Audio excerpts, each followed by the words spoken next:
Wagner was deceived and not given all the weapons they were promised in order for them to continue holding Bakhmut. And because Ukrainians took advantage of these Russian confrontations inside the city, a lot of conventional Russian forces started to victoriously retreat from Bakhmut, which left the front lines defenseless. And it looks like that Yevgeny Prigozhin had enough, so he gave Putin an ultimatum. So let's see if Wagner actually retreats from Bakhmut. But more about all of this in just a couple of minutes. What's up, investors? It's the Russian dude. And let's get straight to the point and talk about some ridiculous Russian propaganda. So you probably know this American actor Steven Seagal, who extremely loves Russia. And so recently he declared his position that he wants to film a movie about this special military operation and show how truly great Russia is. And I mean, it looks like that the only way Russia will be winning in this war if it's an American actor who'll be making a movie and showing that Russians are victorious. Another pretty ridiculous event inside Russia which happened recently was this victory parade. And just once again, thank you every single one of you who joined for the live stream, and if you haven't seen it, the recording is already on my YouTube channel under a live tab. This time the parade had some extra protection measures, which still led at least 3 drones to kinda reach the center of Moscow. All 3 of them were intercepted. In addition to that, in the nearby buildings to the Red Square, there were these snipers along with some drone guns to intercept in case they are actually going above the Red Square. But still, even with all these protective measures, Putin and his guests were extremely scared. And this is perfectly seen in this video, when the music just started playing unexpectedly and Putin and all the presidents of other countries, they stopped for a minute, started looking at each other with very big confusion on their faces, and then all at once started adjusting their jackets. The parade started with some statements from Vladimir Putin, and as you would expect, he was blaming the West for starting this war. He was saying that Russia alone is the one who wants to see peace and freedom around the entire earth, and that Russia and only Russia is the one protecting these human values. Another thing that Vladimir Putin mentioned is that Russia does not have enemies, neither in the West nor in the East, but it is in the West, specifically in the West, when people consider Russia as their enemy, and that's why Russia had to protect itself by invading Ukraine. So just please let me know in the comments, how do you rate this Putin's logic from 1 to 10? At the end of his speech, he was just once again playing the melody of patriotism, saying that he loves Russia so much, every single citizen should be proud of their people and soldiers, including the ones who are currently fighting in the zone of this special military operation. Putin even mentioned China, who was fighting against Japan, to once again get some bonus points from the Chinese government, but you know what? The Chinese government did not even congratulate Putin with this victory day. Then the parade itself started, which was the shortest in history, only 45 minutes, but you know what, usually there are actual soldiers for marching across the Red Square, but this time 90% of them were just cadets and students of military universities.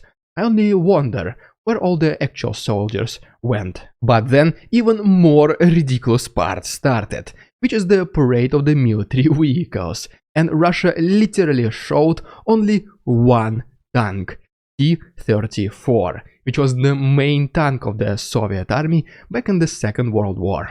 There were also very few armored personnel carriers and infantry combat fighting vehicles.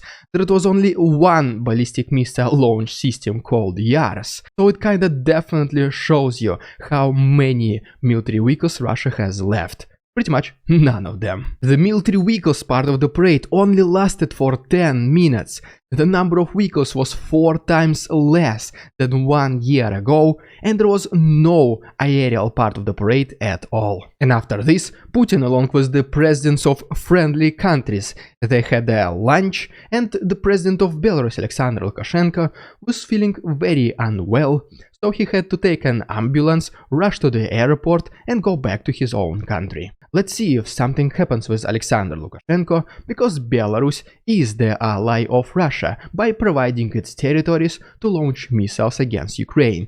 And I mean, who knows, maybe the next leadership of Belarus will not be as friendly towards Putin as much. And if you don't want to miss these potentially crucial table-turning events, can you please like this video and subscribe to my channel. You can also follow me on Instagram and just see how I live outside of YouTube. The link will be down below. Now let's really briefly talk about the Western support to Ukraine, and then I'll give you the update from the east and the south of Ukraine, and then the major Bakhmut drama, which is happening right now, and it can be the final one. And first of all, the President of Ukraine, Vladimir Zelensky, met with the President of European Commission, Ursula von der Leyen, in Kiev, and they were basically talking about the current condition of the world. At the same time, President Zelensky cancelled the Victory Day celebrations on May 9th, and from now on he declared it as the Day of Europe. And one of the extremely important things that Zelensky mentioned in his speech is that Russia completely failed to capture Bakhmut before May 9th deadline.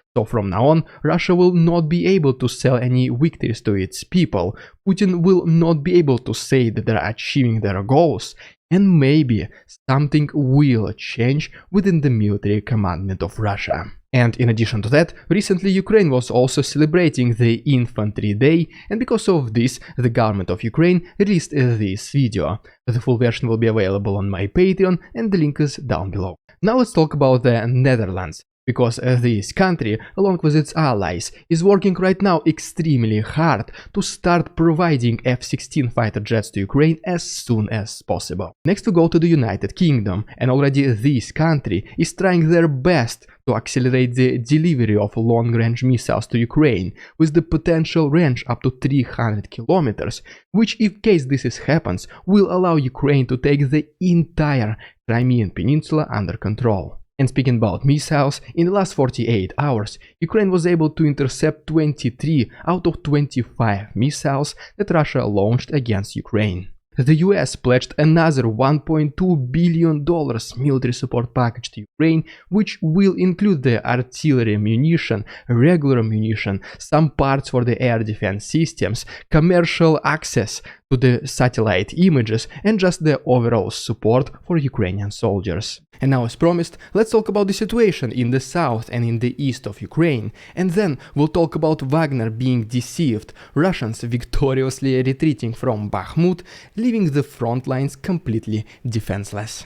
And first of all, according to the report by the Institute for the Study of War, Russians continued their defensive operations in the south of Ukraine. Then we have the claims from the several Russian sources, including the biggest propagandistic ones, that they see an increase in activity of Ukrainians in Zaporozhye front lines.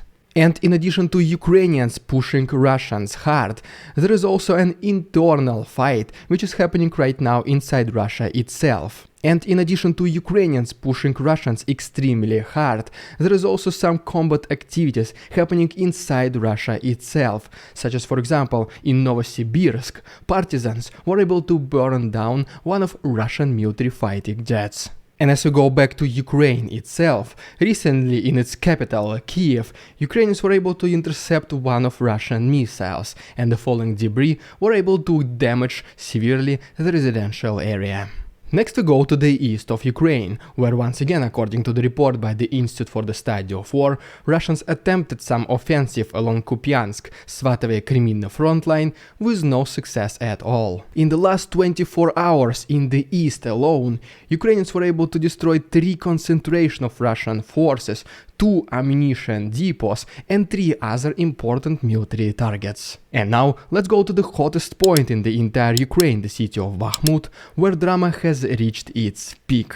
The front lines are completely defenseless, Wagner gives an ultimatum, and Ukrainians are taking advantage of this opportunity to retake the city. And even though it might feel like that the turning point is here, the fighting inside Bakhmut still continues every single day. And if you're interested, every single week I upload hundreds of other photos and videos from Bakhmut and other parts of Ukraine to my Patreon. There's still 1 week of free access, and the link will be down below. just in the last 9 months alone, Russia estimatedly lost approximately 100,000 people in the city and its surrounding areas, and the majority of these losses are attributed to Wagner private military company. And so, I mean, it is no wonder that the leader of Wagner, Evgeny Prigozhin, is being extremely pissed about the situation. He constantly blames the Ministry of Defense for these conditions, and if you remember, several days ago he was threatening to withdraw from Bakhmut unless they receive ammunition, and later on they were kinda promised additional munitions to their soldiers, but long story short, according to the most recent Evgeny Prigozhin statements, they only received approximately 10% of what they were promised. And in his 27 minutes long video, he was just once again complaining about the inability of Ministry of Defense to support Wagner. He was once again threatening to leave Bakhmut on May 10th. So let's see if this will happen, because it is today. And then overall, he just said that he was warned that in case he retreats from Bakhmut, he'll be considered as a traitor, and he might be prosecuted according to the high treason charges. In addition to that, Prigozhin also mentions that conventional Russian army, in addition to the new private military company by Gazprom called Torch, they are completely useless inside Bakhmut, because previously approximately 500 Wagner soldiers lost their lives to capture some very important positions inside this city, and so these new conventional Russian forces, they simply abandoned them as soon as there was the earliest signs of the Ukrainian counteroffensive. And because Wagner soldiers inside Bakhmut right now are extremely limited, they have almost no supplies and munition, it is now that the Russian actual army which at least tries to hold the front lines.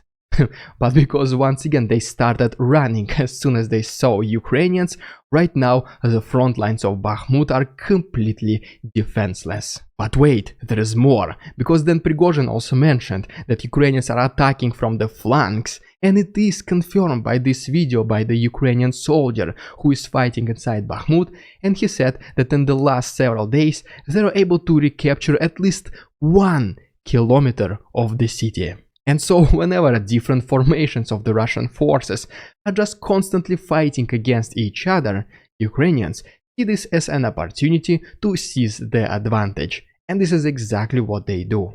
And rightfully so, Evgeny Prigozhin is pretty devastated. So he decided to give another ultimatum to the Ministry of Defense of Russia.